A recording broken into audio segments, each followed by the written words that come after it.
Hello, everyone. Welcome back. Blue Line Blast podcast here. I'm your host, Jim Biringer, co-host Matthew Blittner. We're back again. Please subscribe to our YouTube channel. Like this video. Comment as well. This is an interactive show here. We got a great show lined up for you. Matthew, what's going on, man? Not much, Jim. And, we have Allan Kreda, the veteran sports writer, coming on in a little bit. But before we get there, I think we have to, because we'd be doing a disjustice to everyone in ourselves if we weren't. We have to talk about the conference finals over in the NHL. I mean, that's what's about to start this week. That's the big news. We've got a rematch from last year in one corner out west. And in the East, we have a rematch from 2 years ago. And, while all four teams are great and everything, and the league's not going to come out and say this, but they definitely have their favorite on who they want to be, where they want, and everything from a rating standpoint. So we'll get into that. But, Jim, before anything, I would like to give a eulogy to the Toronto Maple Leafs for once more completely crashing and burning in such an entertaining way for those of us who obviously are not Leafs fans, because in the media there's no cheering in the press box. So I would just like to take this moment to say, Toronto Maple Leafs, thank you for once more being an absolute disaster show of a franchise, because it gives people like us something to talk about for more than we would if they would have just lost, if they would have just won and then, gone up against, gone to cup final and maybe lost some way somehow.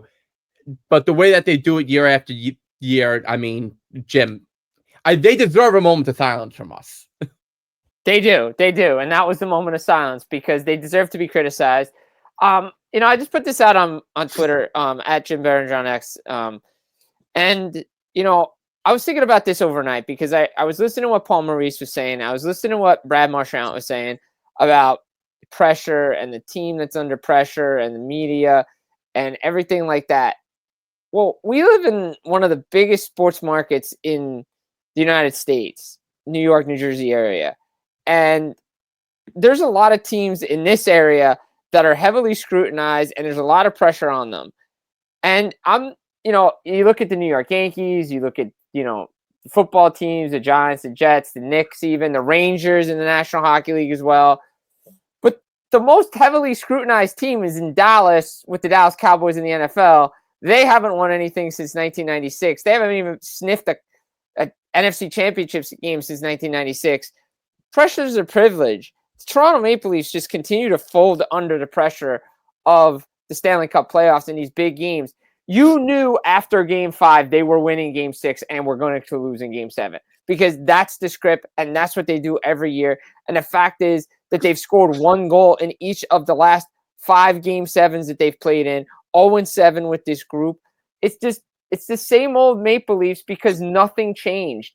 And something had to change along the way. Get the right players in there, get the right mix in there. But they didn't do it, and they're getting the same result. And now change has to happen. Well, so first, I want to point out one thing here with the Toronto Maple Leafs. Last week on our wonderful Blue Line Blast podcast, I said that after they gave up the 2-0 series lead, that they wouldn't win again. And I was adamant about that they would not win another game. Well, I was wrong. They won Game 6, and I'm man enough to own up to that and say I was wrong. What I should have said was, they will not win this series because they will find a way to crash and burn in Game 7 like they always do. So if you want to give me a mea culpa on that, okay. If you want to, tie me to the thing just because I specifically said that they would not win another game, I will own that. I'm man enough to own that, which is more than the Toronto Maple Leafs are man enough to own anything because they consistently shirk away from anything that goes wrong with them. They hide behind, the pressure. Every team has pressure. Yes, they play in a Canadian market. Yes, they are an original 6 team. Yes, they have all these things that have gone on. They haven't won the Cup since 1967. You think the New York Rangers don't have pressure? You think the New York Yankees don't have pressure? You think, as you mentioned, the Dallas Cowboys, they don't have pressure. You think every team has some form of pressure. You think the Edmonton Oilers don't have pressure. If the Edmonton Oilers do not win the Stanley Cup this year, the odds of them re-signing and convincing Connor McDavid to sign away 8 more years of his career to them have to dramatically drop. Okay? I'll disagree with you on that. I think he stays. I 100% think he's going to stay. We can play back this video if he doesn't stay, but with his buddy there, Draisaitl, I think they're going to stay. And by the way, you mentioned pressure. Draisaitl on Monday during his media availability after practice, before the Western Conference Final began, he asked him about playing in Canadian City. He's like, yeah, there's pressure in every Canadian city. We know how to handle it. Right. Look, Brad Marchand, what did he say? He said, big game was Game 7 last year because we knew what waited for us if we lost. He said this was just a stepping stone game. Excuse me? Yeah. Game 7 in the second round of the playoffs is a stepping stone game? Geez, I'd love to be that cool under pressure. Yeah, I know, right? Like, pressure is a privilege. Some guys have it, some guys don't. And you could clearly see the guys on the Florida Panthers have it. And kudos to them because they played a great game. But it's every year with this Maple Leafs team. It's just every year. It's the same thing. And the big guys don't step up. And the big guys don't own it. And it's just insanity. And, yeah, like you said, Marchand, what he said, stepping stone. Everything the Florida Panthers did in that game, they just took the Maple Leafs right out of it. And once they went up 3-0, it was game over. They were going to the Eastern Conference Final again. They were going to see Carolina Hurricanes. And it's a rematch, like you said, of 2023, matching styles. And we'll get to that in a minute. But one more thing on a Maple Leafs here, it's just the big guns again. No showing. Marner, Matthews, Nylander, Riley, Tavares, all of them. Willie had a great first half of the second round, first half of playoffs. He was great through the first round. No shows the final 4 games of the series. Nye's playing hurt. Again, this team is an offensive team. Well, when push comes to shove, no matter what it is, defense still wins championships, and their offense just went away. Absolutely. And look, we're going to dissect a little later on in the show, some potential changes that could be coming to Toronto's Core 4, although really they should be called the Fab 5 because everyone always says, okay. I like that. Tavares, Marner, Nylander, and Matthews. What about Morgan Riley? I know he's a defenseman, Morgan Riley, but give the man some love. Come on. Yeah, I love it. I love that. 5-5. Patent it right now. Blue Line Blast podcast. There it is. Fab 5. Yeah, we're really. Everyone always says, "Oh, the 12-4," because the 12-4 or forwards. First of all, 12-4 was coined by the Yankees of the 90s. Okay, so no one will ever be 12-4 except for them. And secondly, how are you going to disrespect Morgan Riley like that? Seriously. I know. He's like, okay, yeah, he hasn't won a Norris Trophy or anything like that where, maybe we're talking about him as one of the greatest defensemen in the national hockey. You can't disrespect him like that. Let's be fair a little bit here. If we're going to trust him, we have to trust him objectively. Exactly. So, but as you said, we'll get into that a little later on. Right now, we do want to preview the East and West finals, and we'll start in the East because you did bring up Florida and Carolina rematch from 2 years ago. As you said, similar styles. But I want to draw everyone's attention to something that might not be a major talking point in the series. Maybe it will, maybe it won't. I don't know. I haven't spoken with the production crews to find out. But if you look at the goaltending matchup, so Freddie Anderson has been terrific in these playoffs. Now, in the regular season, Freddie Anderson can be a bit hit or miss. He can have his health issues. And, but he's been on a hot streak. Sergei Bobrovsky, forget about him early in his career for a minute. Let's just talk, the second half of his career. He can be a little hit or miss in the regular season. He hasn't really had any health issues like Freddie Anderson has, but, that's good for him. And then he's been hot in the playoffs. But, Jim, these are two goaltenders who, yeah, they get a lot of love for their playoff performances. But are they really going to be able to carry their team? We've seen Bobrovsky carry the Panthers. over the last couple of years to a Cup final, to a Stanley Cup championship. We've seen him do that. Now, it wasn't just him by himself. Obviously, the whole team deserves credit. I don't see Freddie Anderson as having that ability. But then again, no one saw Bobrovsky as having that ability until he did it. Now, I'm going to go on record right here. I think the Florida Panthers are going to win this series in 6 games. They're not going to sweep Carolina like they did 2 years ago. And yes, that was a very close series. It really shouldn't have been a sweep. We all know that. They're not going to sweep them again. And yes, it's going to be very, very fascinating series to watch 2 comparable style teams play against each other. And by the way, is anyone talking about Carolina's home ice advantage? Carolina at home in the playoffs they're a dangerous team at home. On the road, I mean, they're just nothing. They're not really that good a team. But at home, I mean, Jim, if this is going to be a close series, Carolina could very well, if they go up 2-0 at home, okay, yeah, then they go down, let's say it gets tied 2-2. They have the benefit of the Game 7 at home. And Game 7 down at Lenovo Center, that place is already one of the loudest buildings in the NHL. Yeah, it is. Florida, yes, they have the moxie, but there's a reason why fans are considered part of the game and why teams always talked about out there, the fans and needing to feed off that energy. But back to the original point, I don't see Freddie Anderson having that Sergei Bobrovsky type run in him. But again, no one saw Bobrovsky having that run in him until he did it. So we're going to see what's going to happen. But I firmly stand that this is Florida's series. Look, I agree with you on the Florida. I think Florida's winning this series. But and I'm not going to make friends down in Carolina, and I have friends down there. But they're not going to want to hear this. I agree. Florida is the better team. They can play this style. Carolina took 2 teams that don't like to play a muck style and made them get dirty in the dirty areas. Carolina is a good road team because they can take, whatever the best team is, and they can just play their game like the Devils used to do during their heyday winning Stanley Cups. Go on the road, just play a typical game, play a boring game. Doesn't matter if it's 0-0, 1-1 going in third period. That's what they're going to do, right? That's what it is. They did that against Washington.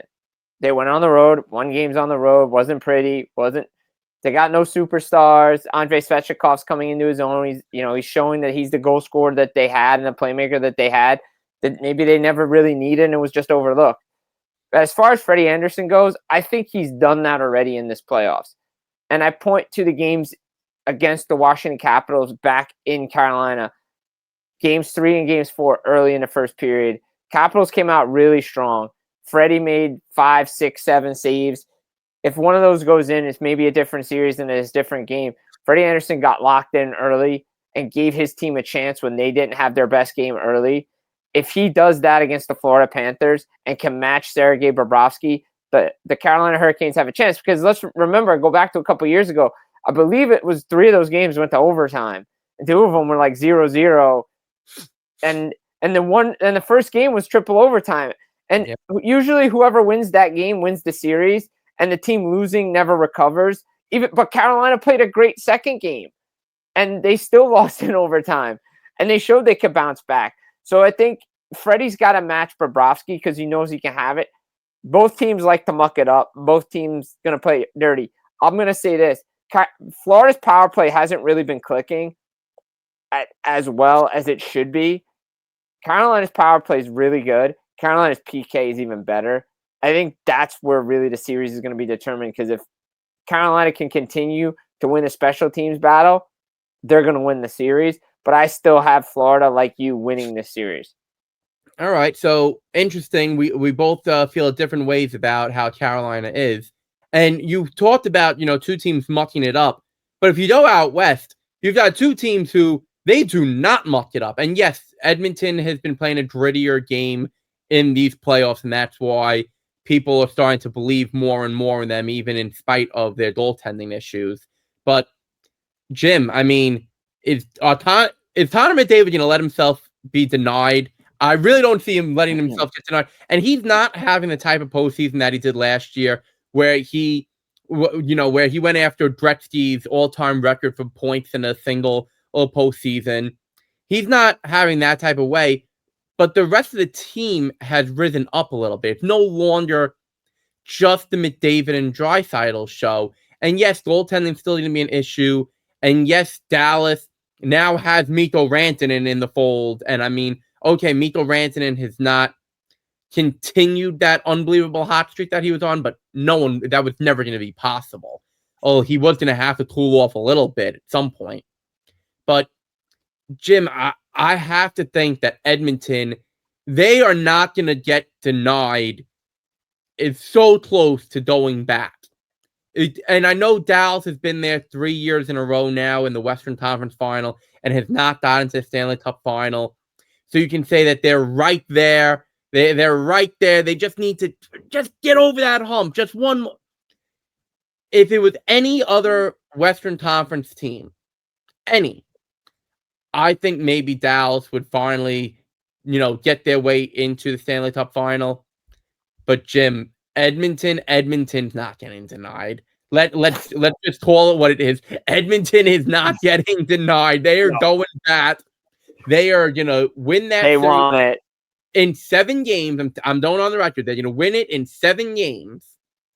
And here's my Blue Line Blast for this episode of the Blue Line Blast podcast. If you are the National Hockey League, and they will never admit it, Gary Bettman, Bill Daly, the National Hockey League, they're never going to admit this. They want a rematch of last year's Stanley Cup Final, Edmonton, Florida. First of all, the ratings of a rematch, I know sequels are never better than the original in movies, except for, maybe a rare instance. But the ratings will be there.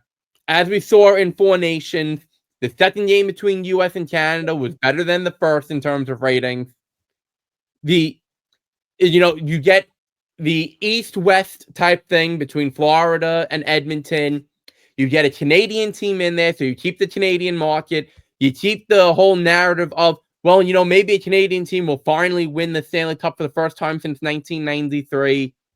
You get, can Florida go bat-to-bat? There's a lot of subplots throughout the whole thing. That is going to be where you can really have your money, have your cake, eat it too. That has to be what the league is rooting for. You mean to tell me the league wants to see Carolina versus Dallas in the Stanley Cup Final? It'd be a great series. Don't get me wrong. No, it'd be great hockey. No, it'd be great hockey. It'd be a great series. He's watching Carolina try to muck it up and Dallas try to, pretty it up. Be a great series. Could be an all-timer. But Jim, if it was Dallas, Carolina, they might not get 2 million viewers in a single game. Nah, that's probably true. Probably Edmonton, Carolina probably won't draw that much. I will say this on the back end part. I was thinking about this while you were talking about storylines, depending on who was there. Edmonton, Florida have a ton of storylines. I will say this. I think Dallas, Florida would actually be pretty good final too, just because the Pete DeBoer storyline. Can he get a Stanley Cup? Third team to be a third team to coaching a third team to a final, not having won, back again. Florida, can they repeat it? Mikko Rantanen, the whole story there. There'd be a lot of storylines with that, but I agree. Edmonton, Florida, the rematch. Look, we say sequels aren't better. I'll say this. 08-09, Detroit and Pittsburgh. That was a lot of great hockey. And the sequel to me was better than the first one because of the Game 7, Marc-Andre Fleury, the whole deal, Max Talbot. I thought that was phenomenal hockey. I thought both series unbelievable. Yeah, Edmonton Oilers right now, think about this. 5-on-5 without McDavid and Draisaitl on the ice are outscoring opponents 17-9. That's 10 more goals than what the Dallas Stars are doing at 5-on-5. Dallas is being carried by one line, and it's the finish line. It's all finished in Dallas. So, I mean, Rupe Hintz, Mikkel Granlund, Mikko Rantanen. Oh, and Miro Heiskanen's back there. We got Lundell, everybody. They're all playing along. But no Matt Duchene. He's not doing anything this year. Jamie Benn's being physical, all that, but he hasn't really made an impact. Tyler Seguin's not really making an impact. Jason Robertson's still coming back from an injury. Wyatt Johnson's been hit or miss. The depth that everybody thinks the Dallas Stars have, the Edmonton Oilers have, because if you go down their stat sheet and you look at their roster, the most goals any player has is Draisaitl and Perry with 5 each. Everybody 4, 3, 2, 1, 1, 1. The depth that they've done that they thought nobody thought they had, right? Like, oh, well, Ken Holland leaves. What's Stan Bowman doing? No Broberg, no Holloway. What's Jeff Jackson doing, bringing all these guys in? They've got it. The John Klingbergs, the Stetchers, the Wallmans, Matthias Ekholm. He could be back in this series. The Edmonton Oilers are playing a team game. You mentioned it before. Connor McDavid sacrificing points. Leon Draisaitl sacrificing points. Those guys are normally what? Double-digit goals by now? Near 20-something points. We're talking probably 30 points at this point. Right, exactly. They're not even close to that. Why? Because they want to win. McDavid, all business, like even after the series is over against Vegas, right? Oh, we don't play. You guys, I'm tired of the narrative. We don't play defense. I'm tired of everybody knocking Stuart Skinner. To be fair, Stuart Skinner was awful in the first round in the first 2 games, but he's bounced back. Kasperi Kapanen, like Pakos, like all these guys are chipping in. That's what makes the Edmonton Oilers a better team this year than they were last year. That it's going to go back to the Cup final. I think we're getting a rematch. It just feels like there's going to be a rematch of one of the Cup finals. Because I think Florida and Edmonton are just two good teams right now, and I think that's what we're going to have. All right, so we're in agreement. It's going to be a rematch for the Cup final. But, Jim, I don't want us to give our predictions for that until next week's show. We want people to marinate on that a little bit. We want them to think about it. Think about the points. And then we'll reveal on next week's show, ladies and gentlemen, on next week on May 26th, on Memorial Day, when we record, and you'll see it May 27th, you will see our predictions for who we think will win the Stanley Cup, even though at that point, we won't even actually formally know who will be in the Cup final, more than likely. But, Jim, we're knocking on the door right now. We've got our pal, Allan Kreda from the Associated Press, who's ready to come on and talk hockey with us. So, Jim, why don't you bring him in to the Blue Line Blast while we lace up the skates for some more hot takes, and we'll talk to Allan on the other side of this break. All right, ladies and gentlemen, welcome back with our guest, Allan Kreda, the veteran sports writer from the Associated Press. Allan's been covering the National Hockey League, among other things, for a few decades now. And you know what? Wow. He doesn't look a day over 30, so that's got to be good. That's a good thing. Allan, welcome to the Blue Line Blast podcast. How you doing tonight? I'm good. I'm good. It's been a bit of a respite after a long season and only 2 playoff games in the New York area, both in Newark. So it was a quiet May. Yeah, definitely a quiet May for New York, New Jersey, the metropolitan area. But we're going to start a little bit, Allan, a little north of the border, pretty much. And it's, north of the border and south of it a little bit. You'll see what I mean in a moment. So Game 6 the other night was between the Dallas Stars and the Winnipeg Jets. In the hours leading up to the game, and that morning, we found out that Mark Scheifele's father, Brad, had unfortunately passed away unexpectedly. And so then we didn't know. No one knew if Scheifele was going to, if he was going to play that night or not. He did play, and he ends up scoring the opening goal.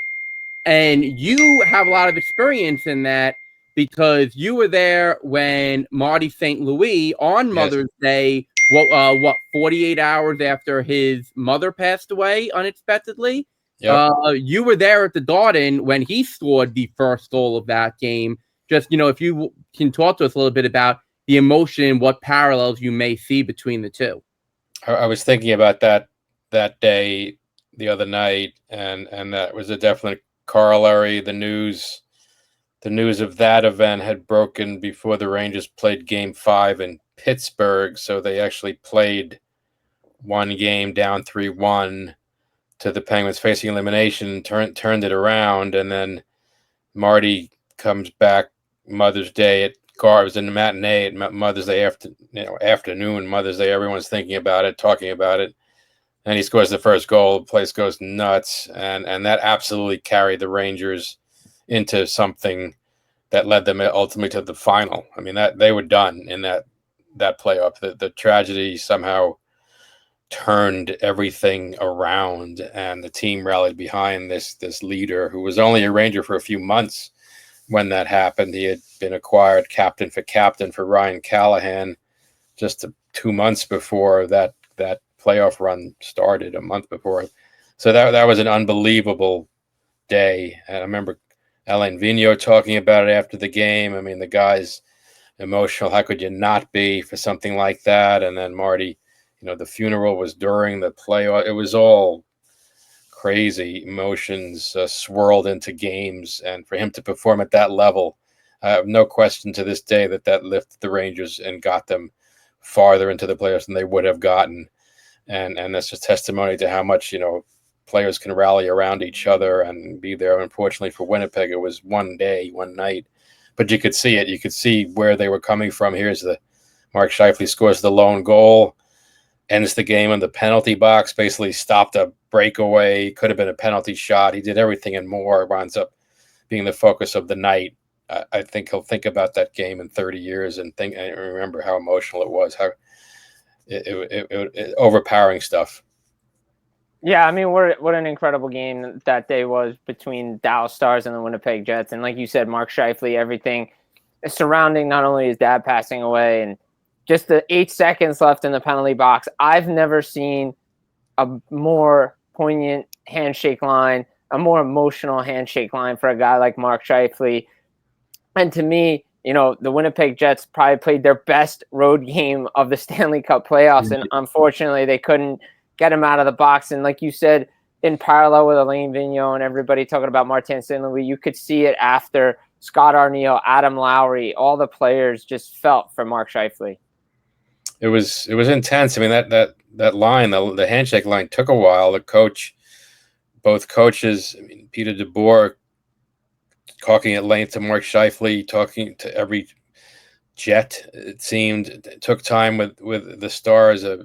Jamie Benn, who would punch Mark Scheifele, flat out, knocked him out the game before. They had a moment, a hug. I mean, that's what hockey's all about. And, it's such a paternal-based culture. The dads are so important to everything that goes on for a hockey player's life, the practices, the coaching, the being there for them. So, every player can relate to the dad, and to have it happen the day of a game, a big game. I mean, it's almost incomprehensible to put it aside to play. And then the moment hits you. I'm sure it did in the penalty box, where it just, hits him in a way that's hard to put into words. So there was a lot. I feel like if they had somehow been able to forge out a game 7, they would have won that with the home crowd, and then who knows. But, for a standalone game to be that way, to get to overtime, to have one player score the one goal, to be the focus at the end of the game. I mean, yeah, it just, Dallas was just enough shade better, deeper. I mean, they were the better team, but not by a lot. And it's quite a way for the President's Trophy winning team to be pushed out of the playoffs, but they have nothing to be ashamed of. They played to the hilt. They won Game 7 against the Blues in unbelievable fashion. So, whereas a lot of President's Trophy teams have gone out with a whimper, this was not that, and nothing to be ashamed of. As we've all seen, the playoffs do not correlate to the regular season. So, Winnipeg did it all and more, except they just couldn't get past a better team. You said it perfectly. You hit it right there on the head. The playoffs do not correlate to the regular season. If there was ever a team that was true for, it is the Toronto Maple Leafs. The Toronto Maple Leafs, year after year after year after year and so forth, routinely are one of the best teams in the league, among the highest point totals, highest scoring offenses, everything. And yet they've only made it out of the first round twice in the last 23 years, including this year. They haven't made it past the second round in even longer than that.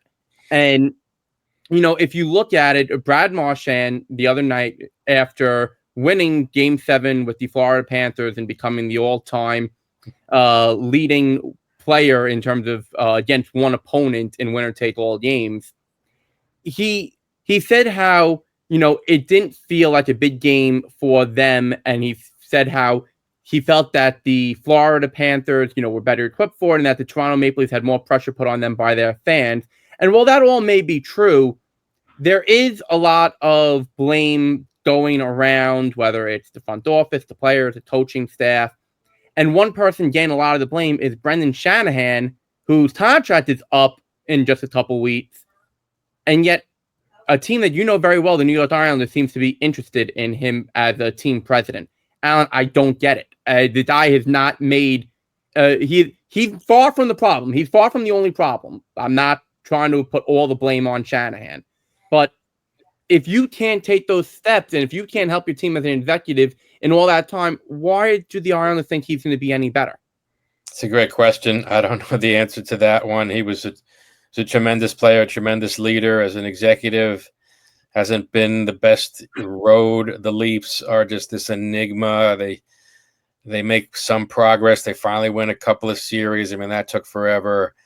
They haven't gone anywhere past the second round in 23 years. They haven't been to the final in 1967. What are we now at 58 years? I mean, it's ridiculous numbers. Can you blame it all on every move Shanahan made? No. I mean, they have quite an offensive core, that's for sure. But the goaltending's been mediocre at best. They've never really had the true star back there. Bobrovsky found his game and proved why he's a champion in the end. I mean, to get blown out twice at home in huge games is bizarre. And then they win on the road. Maybe this group just cannot handle the pressure at home. It's obvious they can't again and again. But to go that flat twice is just weird. I don't know how that could happen. I guarantee you if a Marc Messier-led team would not have come out and played a Game 7 at home that way after losing Game 5 the same way. They're just not some reason something's missing collectively or otherwise. And plus, you're playing the champs who know how to win these games. They know what it takes to find a way to get the break, capitalize on the mistake. They get one goal and that leads to three more, and the game was over by the middle of the second period. It's what great teams do. So there's that. But the Leafs' failure in huge games is strange, and it's yet another proof positive of why the playoffs are so impossible. Again, they're winning first place rights. They earn that game at home. They may as well have been playing it on Mars or something and probably had a better outcome. It just didn't work again. To have a Game 7 at home is what you'd think you'd want, and they seem to be far away from wanting that moment. And then to be booed off the ice yet is not good. You mentioned the Toronto Maple Leafs real quick, and I just want to follow up with this. You mentioned Shanahan, and they keep bringing back the same group, but they've brought different leaders and different guys into the locker room. But it feels like everyone's taking, they're following the leader, whether it's John Tavares, whether it's Austin Matthews. It's the same lingo that comes out of that room. Why isn't it that guys that come into the room, because you mentioned Marty St. Louis, he comes in to that Ranger team and he found his voice, he led the way. Why isn't that we're not seeing more emotion from that team? That's a great question. I mean, it comes down to personalities. John Tavares was always a quiet leader, not a rah-rah guy, leads by example. He apparently didn't really love being the captain there. It got difficult. So he gets the reins over to Austin Matthews, same kind of quiet guy, scores all the goals, but it's a tough thing. You need a different personality. It's hard to be a captain in the NHL. You need to be in other guys' faces.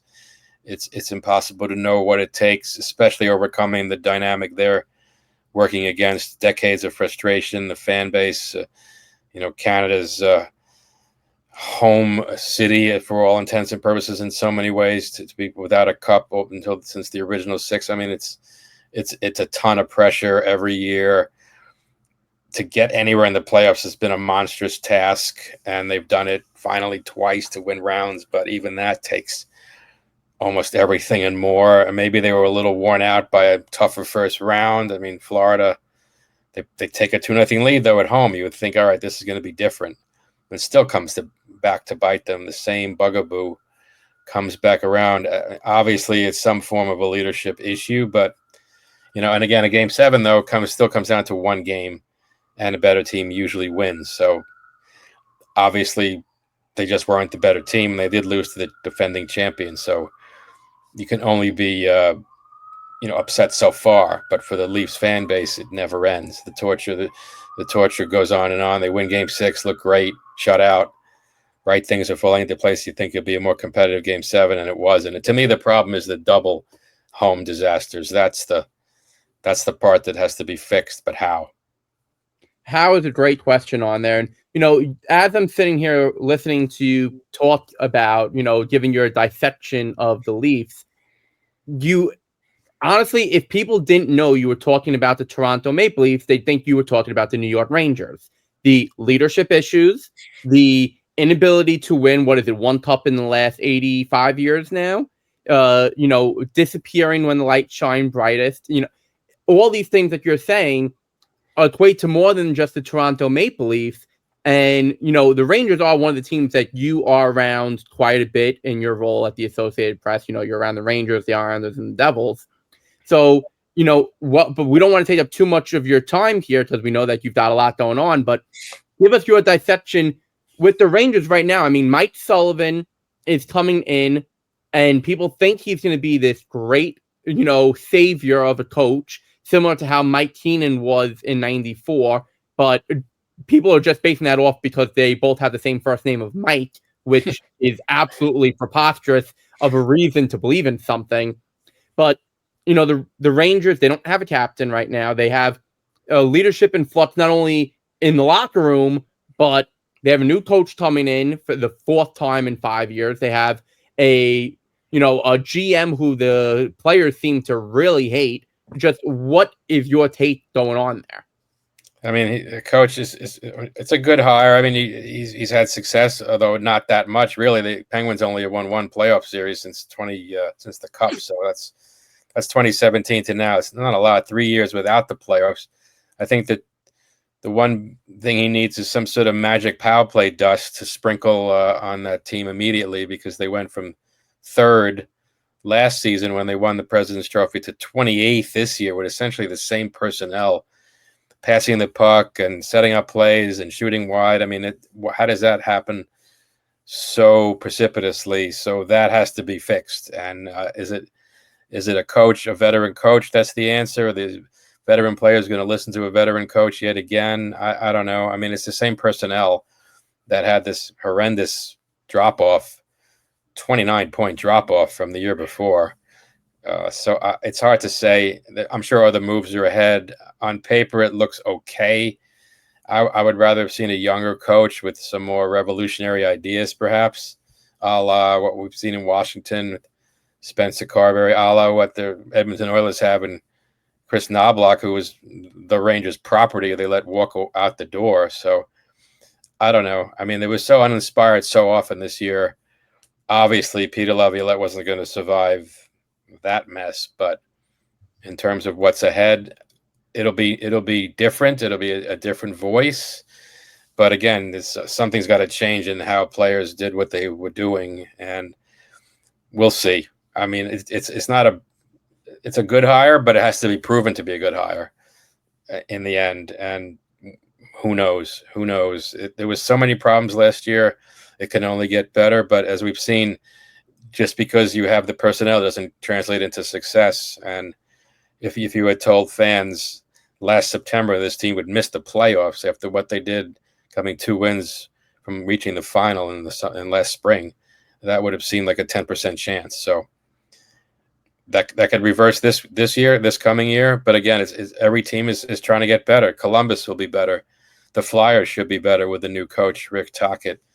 The Devils have proven they're strong. They're not going anywhere. Carolina is certainly not going anywhere. And neither are the Caps, who won the division. So finishing in the top 3 is immediately not going to be easy. Finishing in the top 5 may not be easy. So the Islanders will be better with whatever they decide to do. So that comes in as sort of a 6-7 team race for 4, maybe 5 spots. So no guarantees. Just with a new coach doesn't really mean anything until they have a playoff position, Thanksgiving or Christmas set, because that seems to be the line of demarcation. You have to find your playoff footing in the first half. Speaking of the Islanders, and of course we're doing dissection of the Rangers, Devils as well, and we look at these metro area teams and some of the things I was listening to what you were saying, and again, breaking up a team, what do teams need, similar to what we talk about with Toronto, and because everything seems to revolve around Toronto. But when you look at a team like the Islanders, Rangers, and Devils, what's one thing that stands out that each team needs this offseason? Well, the Islanders need some more youth injected. The speed, the effort certainly always been there, no question. They just don't have enough something. Power play lagging, that was a problem. The goaltending is solid. I think the defense is relatively stable and solid, but they need to inject some youth throughout the lineup. I'm surprised they didn't trade Kyle Palmieri for more assets that they could have added. But they do have the number 1 pick coming up. Not going to be a factor next year, but it's building on something. The youth is coming. They need it sooner than later. But I think that it depends, again, what leadership is in place. Do they change the coach, which I don't think they should. But the effort's been there. They're not that far off. They're never that far off. They just don't have enough depth, as you can see with the top echelon teams in the East. The Devils, I think, just was snake bit with injuries. Jack Hughes has to stay healthy. That was the missing piece. Doug Hamilton wasn't healthy enough, and that hurt them. I mean, they had their moment in the playoffs against the Hurricanes, but they couldn't surmount being without top talent. They win a double overtime game and then just ran out of gas. So the goaltending was solid. The scoring was pretty well spread out. So I don't see them falling. But again, Jack Hughes is the key. He's got to stay healthy, and he's proven it's been difficult. Of course, if they make a trade for the third Hughes brother, which has been rumored, that would be fascinating. So I don't. To me, they're still a top 3 in that division team, with Jack Hughes and Doug Hamilton healthy, no question. And the Rangers are just a mind game at work. I mean, again, how did they fall so many points from the previous year with essentially the same personnel? Do they make trades of some of the big names, Mika Zibanejad, Chris Kreider? But they traded their captain. They trade young players who go on and do better in other cities. I don't know. Alexis Lafreniere seemed to go off the deep end when he got his money. I think the biggest problem is the goalie. I don't think he was the same waiting for the contract. Shesterkin signs the contract. A lot of trouble in front of him, but there were a lot of games that he was not great. Gave up 5 goals, I think 11 or 12 times. I mean, he was a mess a lot of nights, and that is a problem. So you can't always rely on him. He can't steal every game, but when he seemed to give up the first or second goal, the team checked out. Defense checked out, and that part definitely has to be rectified, because without your star goalie, you're going nowhere. So to me, in the theory, I think he misses the coach. I think he misses Benoit Allaire, who was there through all of Henrik Lundqvist's career and shepherded Igor in his early years, and such a linchpin to the mindset of the defense, the goaltending, and the coaching staff overall. And he was retired. He's not around as much. That's been a missing link to me. Where's the lead? Where's the sort of guiding post for a goalie that may need it from time to time? And Igor's taken some times off for resets, and it hasn't been as smooth sailing as it could be since he won the Vezina a couple of years ago, now 3 years ago. So that to me is the biggest challenge. And he'll be the highest paid player on the team, which has always got its challenges going in. Yeah, you know what? I'm so glad that you mentioned the missing Benoit Allaire, because so few people actually speak that out loud. So many people say, "Oh, well, goalie coach. What's the goalie coach?" But when maybe most goalie coaches are not all that significant. Benoit Allaire is not most goalie coaches. Benoit Allaire, Allan, you and I can attest to it because we've been around the Rangers a lot. We've spoken with Benny, plenty of times. The guy knows his stuff. Like he's if there was a Hall of Fame for just goalie coaches, he'd be the first inductee. No question. We don't want to take up too much more of your time, so we just do want to say this before we let you go.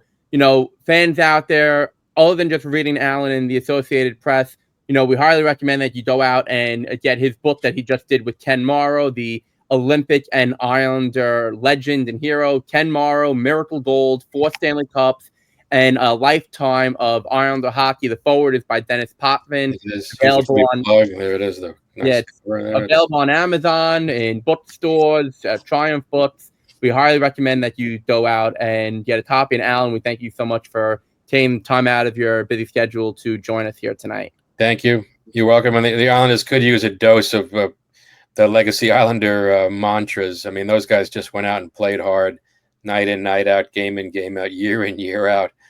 Ken Morrow told many stories about how they just believed the Stanley Cup was theirs until another team took it. And it took 5 years for someone to do that. They would not relent in a way that is almost hard to describe in today's game. They won the 19 straight playoff series. Now Florida's up to 6. It shows you how hard it is. Of course, the Islanders had a few best of 5s, but even with that 19 straight, that brought winning to a whole other level that hasn't been matched. So when we watch these playoff series go 7 and a team wins a couple in a row, and you realize this team did it for almost 5 straight years, truly epic. Absolutely epic indeed. And Allan, again, thank you so much for coming on. We recommend, again, you go out and buy the book, and we'll talk to you hopefully over the summer, Allan. Okay. Thanks for having me on. Thank you, Allan. All right, ladies and gentlemen. So that was our segment with Allan Kreda from the Associated Press. Again, we highly recommend you go out and check out his book with Islander and Olympic legend Ken Morrow. Again, it's called Ken Morrow with Allan Kreda. You can check it out on Amazon.com. Go to Allan's Twitter, X.com. Go to him on social media. It's on Triumph Books. We highly recommend you check out the book. Now, Jim, earlier in the show... Oh, go check out your book, too, with Russ. Come on now. No shameless plug for you. Come on, keep pop. Okay. I didn't want to be that guy. You know, if you want to give the shameless plug, you know, go ahead. I mean, check out Matthew Blittner, Russ Cohen, Game Winners. Great book. Check it out, Amazon, all the bookstores. It's a great read. I just want to give a cheap pop and a shameless plug to you guys because it is a great read. Thank you. We appreciate that. You know, I was figuring when Russ comes on the show, I'll give a shameless plug.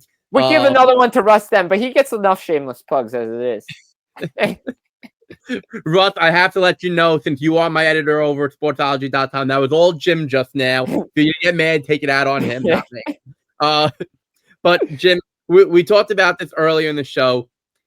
Toronto has to have changes coming. Mm-hmm. It's felt inevitable for 4 years now. And there are 2 people specifically out of their Fab 5 who are realistically moving on. And that is Mitch Marner, who's an unrestricted free agent in his prime, who they could not sign. They could not get him to sign a contract extension during the season, although they tried. And then they actually tried to trade him for Mikko Rantanen, but he refused to waive his no-move clause. And then John Tavares, their former captain, whose contract is also up, he's an unrestricted free agent at age 34. Maybe he's not the same player that he once was, but he still had a terrific year. Jim, I'm going to equate something right now that I never thought I would equate. The Toronto Maple Leafs of the last 7 years are the New York Yankees from 04 to 08. That is what they are. The New York Yankees from 1996 to 2000 won 4 World Series in 5 years. They went back to the World Series in 01, ran out of gas. Don't want to talk about it. It still breaks my heart. Should have won. I'm not going to go any further. 02, they lose to the Anaheim Angels, or were they the Los Angeles Angels? No, they were the Anaheim Angels. Yeah, they were still the Anaheim Angels in the first round. Okay. 03, they have the epic clash against the Red Sox. Aaron Boone comes through in a moment that he's still living off of, but this is not a baseball podcast, it's a hockey podcast.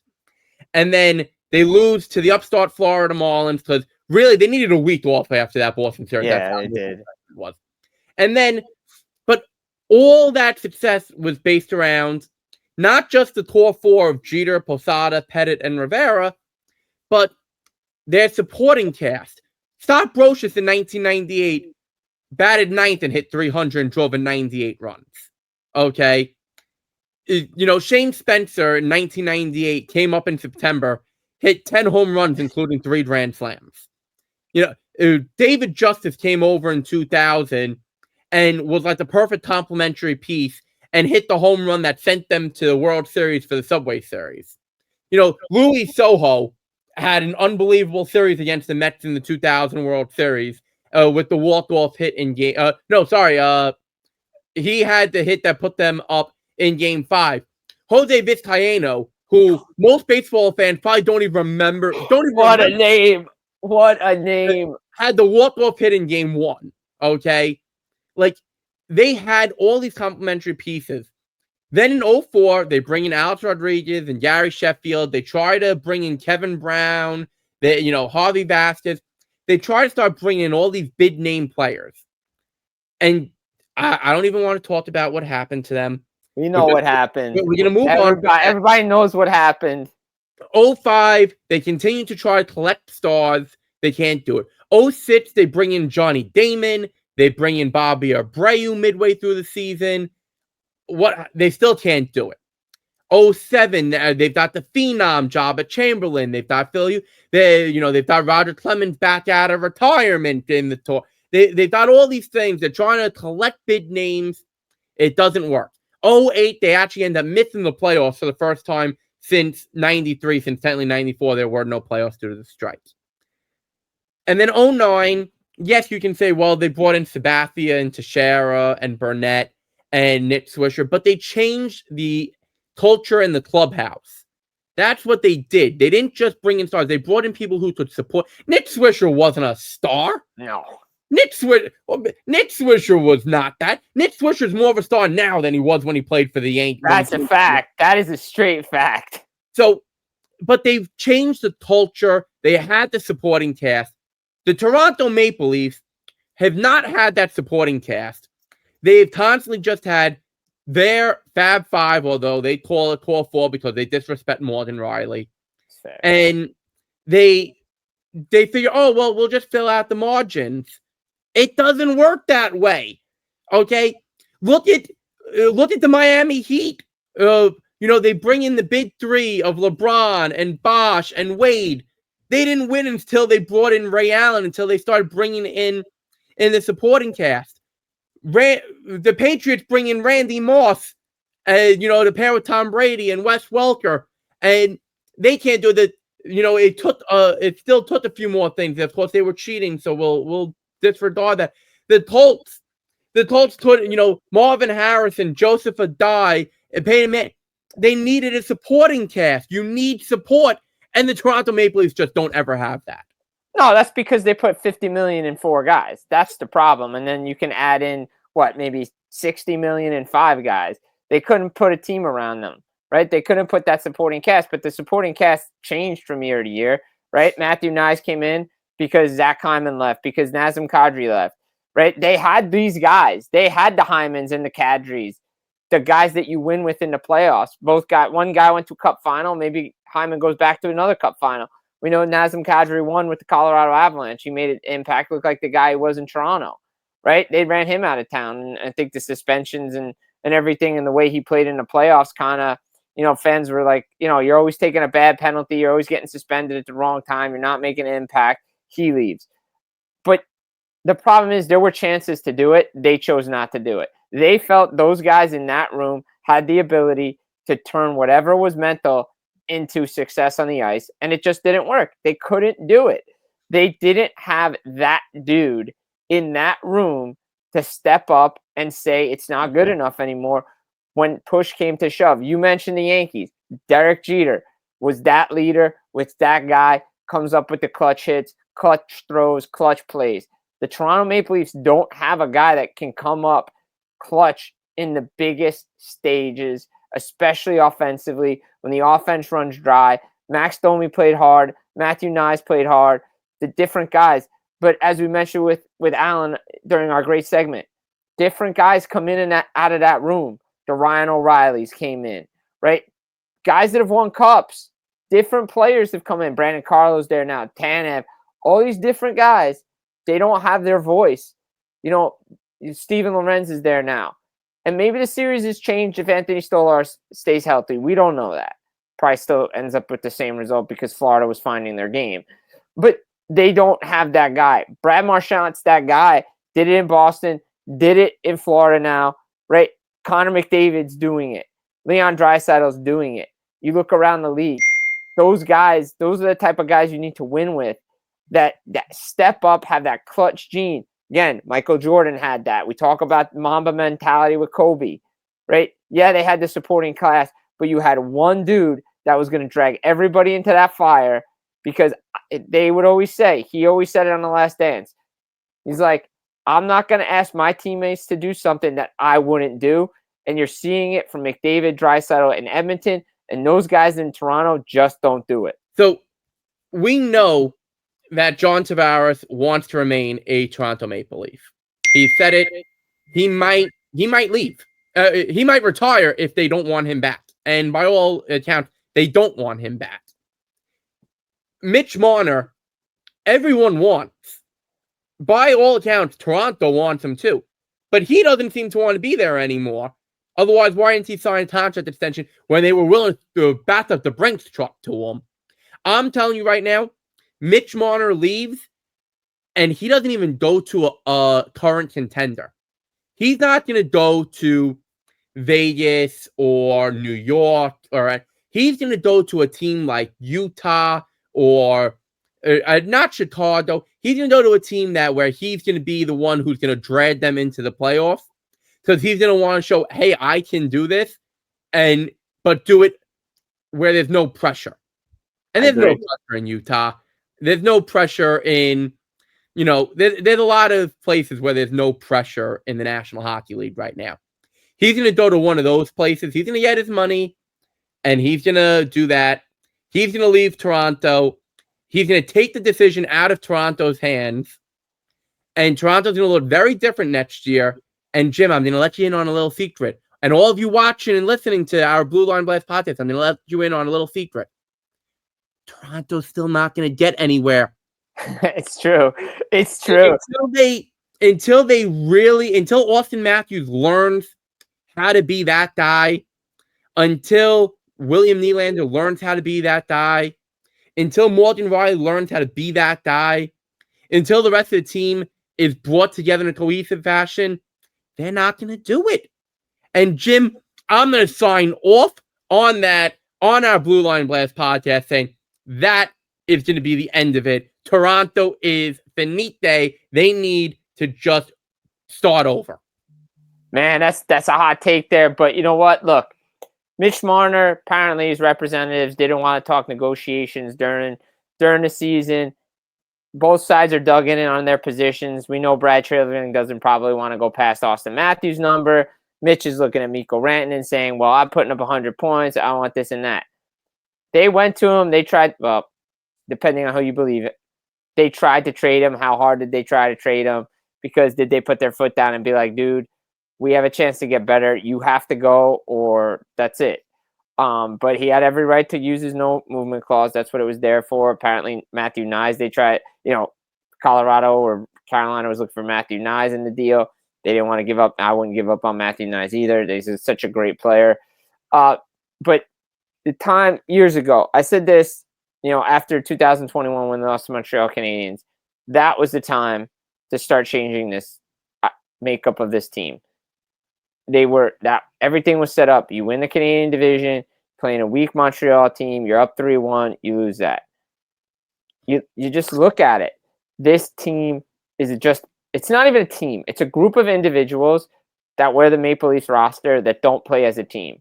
They're left to the sum of their parts. Right.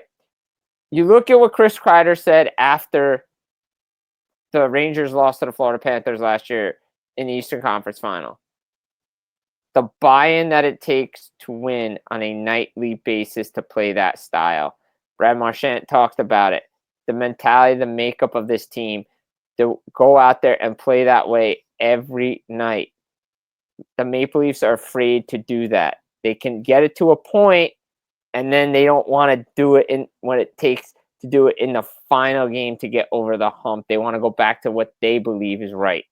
And you could clearly see for the first time, Craig Berube was like, I don't know. Like, I don't know what this team is about. Games 5 and 7 on home ice, head scratching.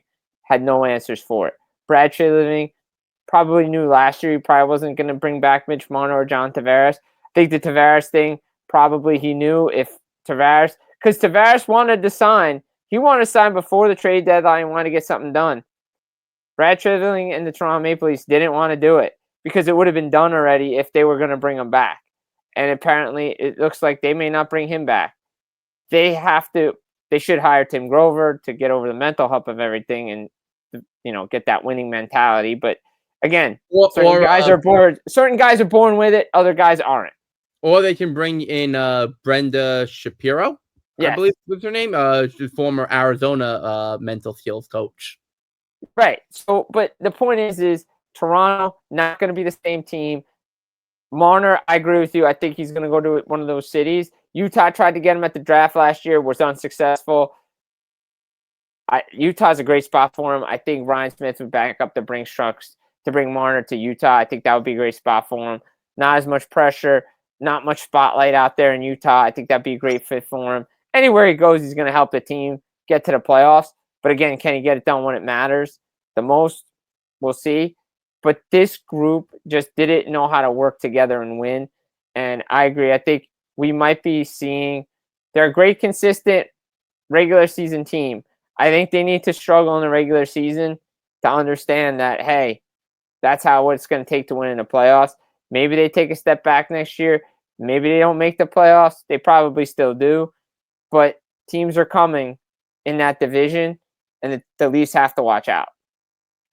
Absolutely. Leafs have to watch out. And, I don't want to keep burying them because it seems it's the old South Park meme, stop it, he's already dead. Yeah. So we'll just leave it at that. Jim, why don't you take us home?